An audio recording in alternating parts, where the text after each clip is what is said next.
కూడా వెనకాల వస్తావా అన్న, నువ్వేవద్దు తిని పోయి వస్తా అని చెప్పిండు. నిన్ను నాకు ఇంటికి రా అన్నాడు. నేను పోతా అంత తయారైనా కానీ అంతలోకి ఏం ముచ్చట తెలిసింది మాకు. ఆయన శవాన్ని ఒక్క కడుంచుతున్నారు, అటు ఇటు మీకు దాని తృప్తి లేకుండా ఉన్నది. ఆయన ఆర్టీసీ కోసానికి ఒక పావు గంట అక్కడ వదిలిపెడితే ఏమవుతుంది, ఆయన తీసుకుపోయి చూపించుకొని వస్తే ఆయన కూడా తృప్తి ఉంటుంది కదా. ఆర్టీసీ గురించే చనిపోయింది ఆయన. ఊరి జనం కోరిక తీరుస్తలేరు, ఆయన ఆత్మ శాంతి చేరుస్తలేదు సార్.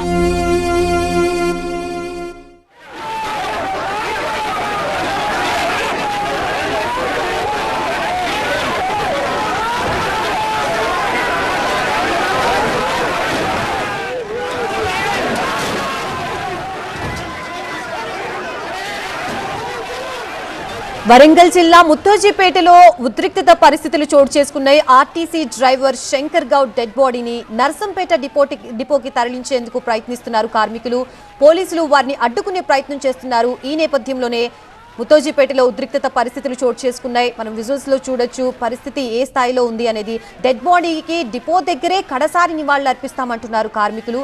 మరోవైపు మృతదేహాన్ని డిపో దగ్గరికి తీసుకువెళ్లాలని బండి సంజయ్ కూడా అంటున్నారు. పోలీసులతో బండి సంజయ్ వాగ్వాదానికి దిగారు. అయినప్పటికీ కూడా పోలీసులు ససేమిరా అని డెడ్ బాడీని అక్కడికి తీసుకువెళ్లడానికి నిరాకరిస్తున్నారు.